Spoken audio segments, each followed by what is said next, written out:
Galera, estamos aqui na propriedade do Lanual, onde a gente vai mostrar como é feito o processo, como é fabricado um dos queijos que foi considerado o melhor queijo do mundo. Então, fique à vontade, porque a casa é sua.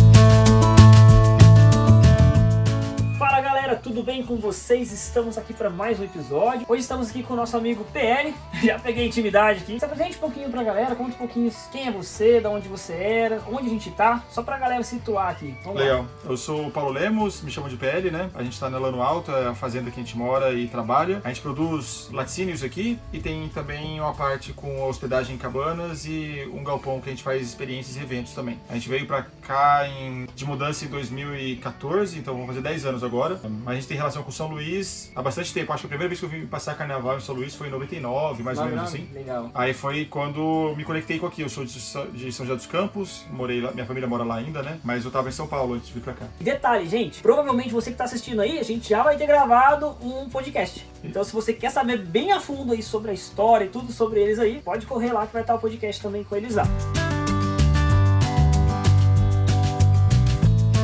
Galera, aqui a gente está na primeira etapa, tá? Onde tudo começa, onde tudo se inicia, né, na produção do queijo. Vocês escolhem até exatamente a raça da vaca que vocês vão retirar o leite, isso? Isso, a gente só trabalha com vaca Jersey aqui, porque a gente gosta de ter um leite com mais teor de gordura. E aí pro nosso queijo é melhor também. E aí aqui a gente tá no pós-ordenha, né? Então as vacas terminam a ordenha, vêm pra cá só pra comer, finalizar de comer o alimento de ordenha delas. E elas já vão pro pasto. Aí os pastos ficam todos espalhados aqui. Aí elas ficam dentro de um piquete por dia. Entendi. E aí todo dia fica rodando dentro daquele piquete. Rodando. E elas recebem algum tipo de alimentação especial? A gente trabalha aqui pra grande maior parte da alimentação delas ser a pasto. Então tudo que a gente trabalha aqui é pra ter um pasto de ótima qualidade pra elas comerem lá. E a gente dá complemento de coxo na hora da ordenha mesmo. Entendi. E até a pastagem é uma pastagem específica ou é a braquiara mesmo tradicional? Não.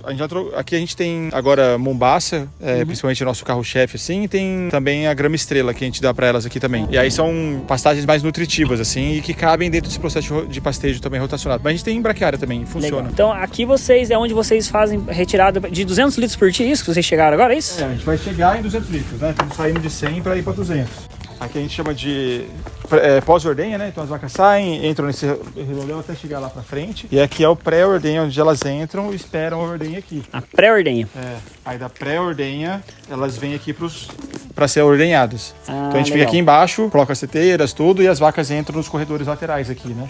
Mas também é isso, a gente trabalha para ser tudo muito limpo, muito legal pra gente ter um leite de excelente qualidade chegando lá. A gente não faz uma frase super famosa da queijaria você não consegue fazer um queijo bom com leite ruim. Você consegue fazer um queijo ruim com leite bom. Se você errar no processo, fazer tudo, mas você não consegue fazer um queijo bom se tiver um leite ruim. Ou seja, todo o cuidado essencial, desde o manejo com o animal, local onde o animal está sendo, né, fazendo a ordenha, então tudo isso é pensado. Essa parte, vocês já fizeram desde o começo ou vocês foram aprimorando com o tempo, foram vendo a necessidade que se mudar isso, mudar aquilo, dava diferença no resultado final? Eu acho que anteriormente a gente era menor e aí a gente era mais simples ainda o processo, só que a gente sempre teve esse cuidado com a limpeza, com o leite de qualidade e tudo. Mas eu acho que quando você é menor, você tem uma vaca só, você ordenha de vez em quando, você consegue ter um controle muito forte na sua mão. Eu acho que o desafio para quem tá produzindo hoje é você começar a aumentar a escala sem perder esse controle. Conseguir terceirizar e manter tudo, né, essa padronização, né? E agora que a gente tá na parte onde fica a bezerrada, né?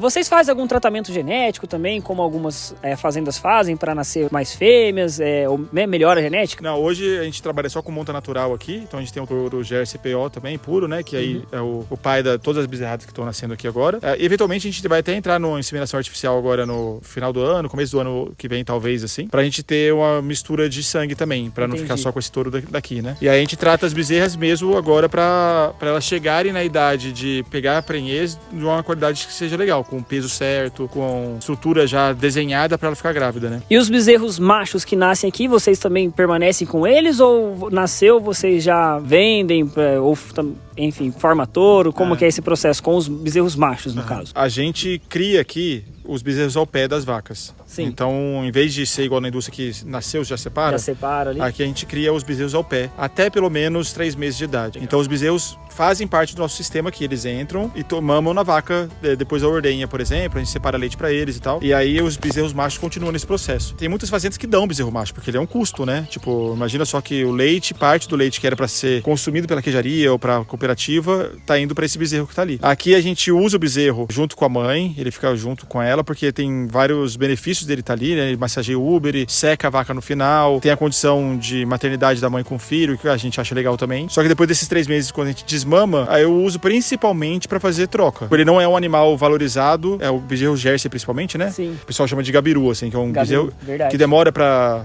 engordar e tal. Mas aí eu uso muito pra troca. Tipo, o vizinho tá com 50 galinhas, então manda o tourinho pro cara, e a nossa sorte é que ele já tá desmamado, né? Então, tipo, o problema, quando você pega esse cara que dá o bezerro, ele não tá desmamado, você vai ter que dar leite pra ele de algum lugar. Então ele tem esse pequeno valor já adicionado nele, e eventualmente um ou outro a gente acaba usando pra touro mesmo. Fala pra galera, o que é isso aqui? O que é aqui? Onde a gente tá, né? A gente tá na queijaria aqui então, que é onde a gente produz todos os produtos, os laticínios que a gente faz, né? A gente começa, tem uma barreira sanitária que chama, que é onde a gente lava a mão, lava as botas e entra aqui pra dentro da área mesmo. Aqui tem um pátio que a gente faz degustação quando precisa, mostra produtos pros clientes e tal. Aí é tudo cercado, né? Porque eles pedem pra ficar cercadinho, tudo bacana, fechado. Aí aqui a gente vai entrar numa área agora, que é uma área que a gente pode entrar, que é a expedição que a gente fala, que a gente prepara produtos pra ir pra São Paulo, pra sair, ou pra ficar aqui, ou pra ir pra Piracicabana, mas dá pra ver a produção toda lá dentro. Agora ele vai mostrar pra gente aqui, tá? Um pouquinho do processo, a gente tá na parte de fora por questões de higiene, mas ele vai mostrar pra vocês aí um pouquinho do processo, onde chega o leite, o que acontece ali dentro. Então a gente recebe o leite, ele entra ali por galões, né?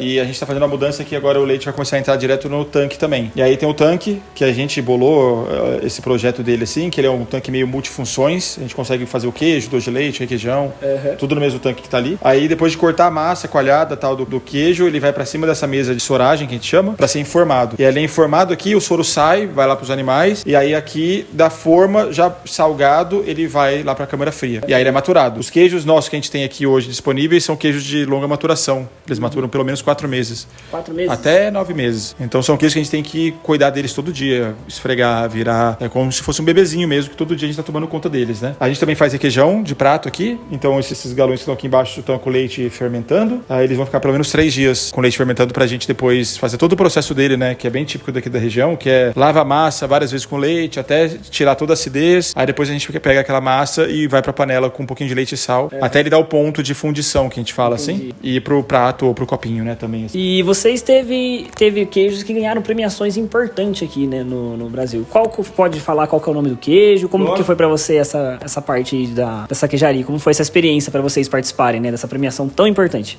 A gente tem hoje 2 queijos que são nossos queijos registrados dos carro-chefes há bastante tempo, a gente faz eles, né? Desde 2018, assim. Um é o romano e outro é o causo. Aí são queijos que a gente construiu e desenvolveu aqui em casa mesmo, assim. Então são receitas autorais que a gente fala. Aí teve o Mundial do Queijo no Brasil ano passado, aí o causo ganhou super ouro e o romano ganhou ouro. Então pra gente foi muito especial, né? De ter isso acontecido, assim, com a gente, porque meio que culminou com um resultado de um processo muito traumático que a gente passou aqui em casa, que foi 2021, começo de 2021, que a gente teve a produção interditada e destruída por causa de um problema burocrático, jurídico, assim. E a partir disso a gente conseguiu, depois de vir a público, de trazer a mídia, de falar sobre os processos, a gente conseguiu o registro, que era o que a gente estava tanto querendo.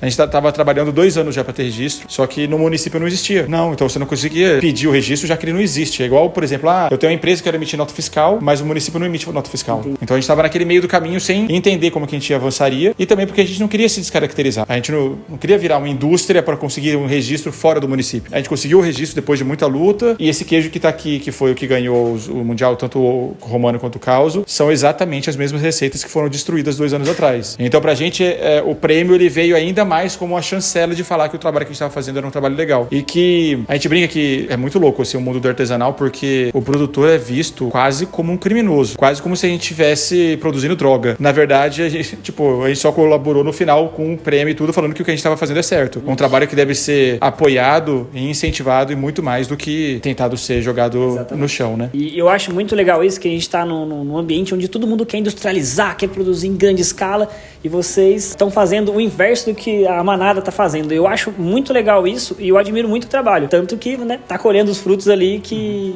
realmente é um trabalho bem feito e dá uma diferença absurda, né, no resultado final, né? Pra gente é muito importante esse processo de visualização de como que o artesanal pode estar presente nos negócios e na vida das pessoas de uma maneira que seja sustentável, não só pro planeta, mas também financeiramente, né? Exatamente. Então, a gente conseguiu montar um sistema aqui que a gente consegue pagar as contas, ter um lucrinho, fazer as nossas coisas, investir na propriedade, a partir de um beneficiamento de um produto, que é algo que agora é que a coisa tá voltando para esse ponto. Durante muito tempo isso foi ilegal, mas a gente não tá inventando a roda. Isso aqui já existe há centenas de anos, né? O pequeno sitiante do início do século fazia o quê? Tinha uma propriedade e beneficiava tudo que tava ali, né? Faz uma goiabada, na época que dá goiaba, faz uma geleia, na época que tem amora, tipo, pega uma linguiça na hora que tá para matar o porco. Só que a indústria nunca consegue enxergar isso como um modelo de trabalho que é possível ser seguro. E eu acho que agora, depois de muita luta, a gente tá conseguindo mostrar que isso é viável também, né? Isso serve de incentivo para muitos outros, né? Eu acho muito legal mesmo. E hoje vocês trabalham com quantas pessoas aqui? Já não é mais só você na produção, né? Você já trabalha com algumas pessoas, isso? A gente tá, ao todo, são 5 pessoas, além da minha família, né, que trabalha aqui. E são, sem dúvida, muito importantes pra gente fazer o processo acontecer, assim, né? Bacana. Então, depois que passa por esses processos, ele fica ali na câmara fria, no processo de maturação. Isso. E quanto tempo, mais ou menos, que leva esse processo de maturação? O que vocês avaliam ali nesse processo de maturação em si? O processo de maturação, então, ele fica, pelo menos assim, nos queijos que a gente tem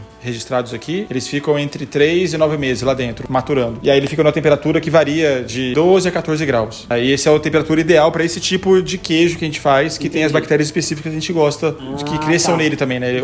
O caos, por exemplo, é o queijo que tem mofo por fora. E aí, no jeito que a gente desenvolveu ali, é o ambiente legal para crescer o mofo do jeito que a gente quer. De acordo com o queijo que vocês querem fabricar, vocês controlam a temperatura ali para ter determinado tipo de bactéria, isso?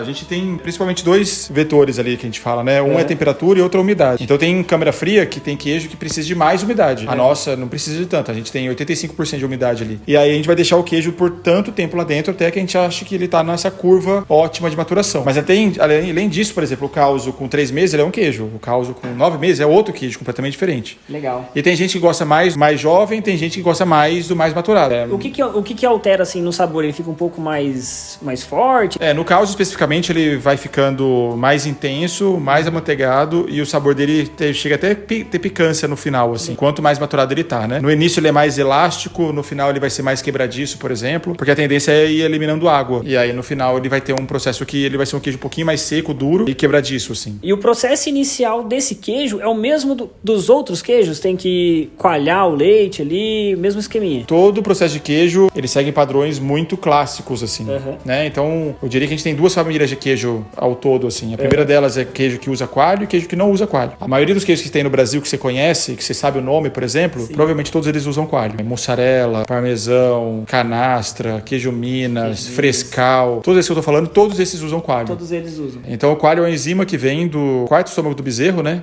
Que ele ajuda a digerir o leite. E aí essa enzima é usada na indústria ou na queijaria para coalhar esse queijo. Então, ele chega aqui, a gente usa esse coalho para coalhar e a gente usa também bactéria nesse leite. Porque a gente tem bactérias selecionadas que a gente usa para guiar esse queijo pra gente para um lugar legal. Por mais que a gente use leite cru, que é uma coisa que é muito raro de usar em queijarias artesanais que são mais novas, assim. Todo mundo prefere usar leite pasteurizado. A gente usa leite cru aqui ainda, que vem do nosso próprio rebanho, e por ser leite cru a gente tem que ter um cuidado a mais, porque é um leite mais frágil que a gente fala. Ele tem muitas bactérias lá dentro, que são bactérias legais, mas se você não tiver controle, se você não tiver um rebanho controlado, se você não tiver cuidado, se não tiver limpeza, pode ter bactérias ruins lá dentro também. Então quando você pasteuriza, por exemplo, você elimina as bactérias todas. Esse é o problema, né? As boas e as ruins. O que a gente fala é que, na verdade, é muito legal você ter um leite que tenha bactérias boas. E aqui a gente toma cuidado muito aqui, é porque o leite que chega aqui tenha certeza que tem bactérias boas. Entendi. Então todo esse processo, todo esse cuidado que vocês têm nessa parte que vem desde lá da retirada do leite. Desde o que o gado vai comer, de quem são as vacas, de onde vem, como que a gente trata elas, qual que é o manejo que a gente faz com elas, como que tira o leite, como que o leite sai de lá e vem pra cá. É bem complexo, assim. Entendi. Então, por exemplo, pro queijo, a gente tem um processo que a gente não refrigera o leite. Então a gente não junta leite pra fazer queijo. Entendi. Que na indústria é muito comum, né? Muito comum. Não, aqui a gente pega o leite quente, ele sai de lá, correndo, vem pra cá e aqui a gente começa o processo. Bem diferente do tradicionalzão mesmo, né? Na verdade, é bem parecido com o tradicionalzão. O tradicionalzão, que é o senhor da roça que faz,